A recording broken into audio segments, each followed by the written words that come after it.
E aí, pessoal, boas-vindas ao The Foundry by Ford College. Olha só, na nossa última análise sobre métricas de desempenho, ficou muito clara a velocidade impressionante do Cloudbreak na Solana, né? A gente falou bastante sobre os layouts amigáveis ao cache e aquele throughput altíssimo. Mas a grande verdade da engenharia no mundo real é a seguinte: toda essa velocidade não significa absolutamente nada se o motor do sistema explodir sob pressão. Então, hoje, o nosso objetivo é construir uma ponte entre esse desempenho absurdo e uma operação literalmente à prova de balas. Bora mergulhar nisso. Olhando aqui para a nossa planta técnica de hoje, a jornada começa com a base da confiabilidade e do isolamento de falhas. Daí, vamos passar pelas estratégias de redundância, fazer um teste prático com fluxo de recuperação, dar uma boa olhada direto no código do agregador e fechar com os próximos passos. É incrível ver como essas peças se encaixam para formar uma arquitetura quase indestrutível. Isso já nos leva direto ao nosso primeiro grande ponto: a introdução à confiabilidade e o desafio operacional. A grande questão é como manter a capacidade de lidar com milhares de operações por segundo, mesmo quando uma parte do sistema simplesmente apaga.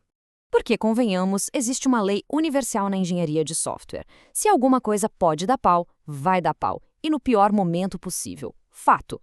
De um lado, a gente tem um desempenho ideal, brilhando com latência baixíssima. Mas do outro, a confiabilidade operacional exige tolerância a falhas. O segredo para não enlouquecer é encarar essas falhas não como o fim do mundo, mas sim como quebra-cabeças bem divertidos que a arquitetura já foi desenhada para resolver. O que nos traz ao segundo tópico, que é exatamente como resolvemos esses quebra-cabeças: o isolamento de falhas. É a mesma lógica de construir compartimentos estanques num navio gigante. Pensa comigo, se o casco fura, a água tem que ficar presa só naquele pequeno espaço para o navio seguir viagem sem afundar. O isolamento atua como esse confinamento rigoroso. Em vez de deixar um erro se espalhar por todo o ledger e derrubar o sistema inteiro, a falha fica encurralada num subconjunto de contas. Na prática, essa é a alavanca principal que o time de engenharia puxa para manter tudo de pé quando um componente resolve tirar férias não programadas. O Codebreak consegue fazer isso se apoiando em 3 pilares, tá? Primeiro, a localidade do estado, que corta pela raiz as dependências excessivas. Segundo, os domínios de replicação independentes, garantindo que perdas correlacionadas não aconteçam.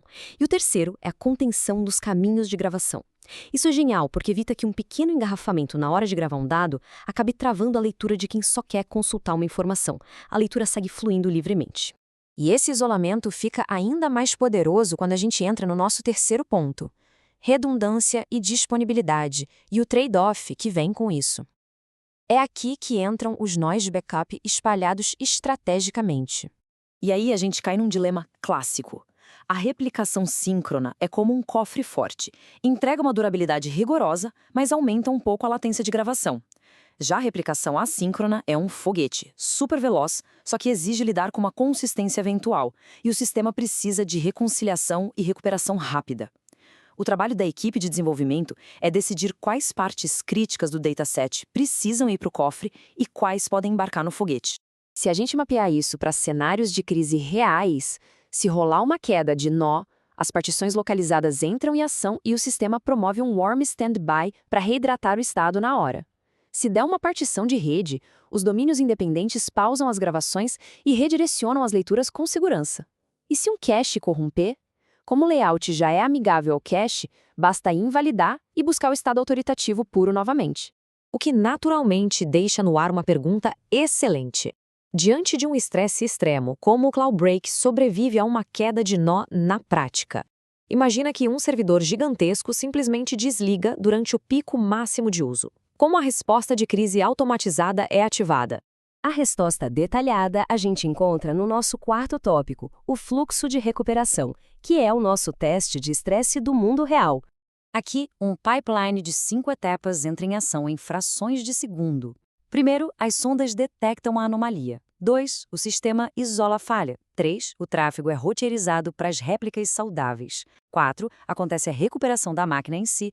E 5, a validação, como se fosse uma prova real matemática que confere os checksums para garantir que absolutamente nenhum dado foi corrompido durante o caos. E durante essa fase de recuperação, acontece a reidratação de estado. Pensa nisso como o ato de ressuscitar o nó caído. Você pega um backup antigo e vai aplicando nele as pequenas atualizações mais recentes. É literalmente como maratonar os últimos episódios de uma série para se atualizar da história. O grande truque é manter réplicas de Warm Standby, máquinas já pré-aquecidas. Isso troca um pouquinho de custo de infraestrutura por uma recuperação quase instantânea. Claro que, na resposta a incidentes, sempre tem um trade-off. Se a gente optar por um failover automático muito agressivo, a gente reduz drasticamente o tempo médio de recuperação, mas abre a porta para o risco de split brain, onde duas partes da rede acham que estão no controle ao mesmo tempo. Já manter múltiplas réplicas em warm standby resolve isso e acelera tudo, mas pesa mais no bolso. No fim das contas, são os requisitos de negócios que ditam quais contas precisam voltar ao ar em menos de um segundo. Muito bem, partindo para o nosso quinto ponto, vamos abrir o capô e inspecionar a fiação interna com a análise do agregador. E só um parêntese, esse mergulho em código real é algo super frequente nos cursos avançados lá da Ford College. Se a gente olhar para a lógica de um agregador TypeScript, encontramos 3 variáveis fundamentais de telemetria: o intervalo, que define a frequência das sondas, o limite máximo de latência e o limite de erros tolerados. Esse limite de erros precisa ser ajustado com cuidado extremo, porque se ele for sensível demais, o sistema inteiro pode entrar em pânico e acionar o failover só por causa de um pequeno pico de lentidão temporário no ofensivo. E o ciclo de controle se fecha assim. A função de avaliação isola a lógica de detecção. Ela fica lá monitorando. Se os erros reais ultrapassarem o teto seguro, a função trigger failover é acionada instantaneamente e já atualiza as tabelas de roteamento. É o salto incrível de apenas monitorar passivamente para, de fato, agir e reconfigurar a rede dinamicamente.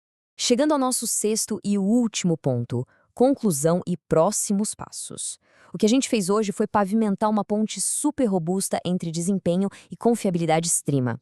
Para fixar de vez, fiquem com esses 3 princípios operacionais. Primeiro, o isolamento garante que o raio de impacto de uma falha seja minúsculo. Segundo, a redundância é o que encurta o tempo de recuperação para que o usuário final nem perceba. E terceiro, uma boa observabilidade previne que o sistema tenha reações exageradas e desnecessárias. É isso que capacita as equipes a manterem o uptime nas alturas. E para a gente fechar com chave de ouro, fica essa provocação para vocês pensarem até a nossa próxima análise. Como todas essas escolhas de integração com o Cloudbreak alteram o comportamento de escalabilidade massiva que os aplicativos na Solana exigem? A base confiável a gente já tem, agora o próximo passo é escalar. Se vocês quiserem mergulhar ainda mais fundo nessas arquiteturas incríveis e em outros temas fascinantes da Web3, deem um pulo lá em Ford.college. Valeu demais por acompanhar essa exploração de hoje e até a próxima.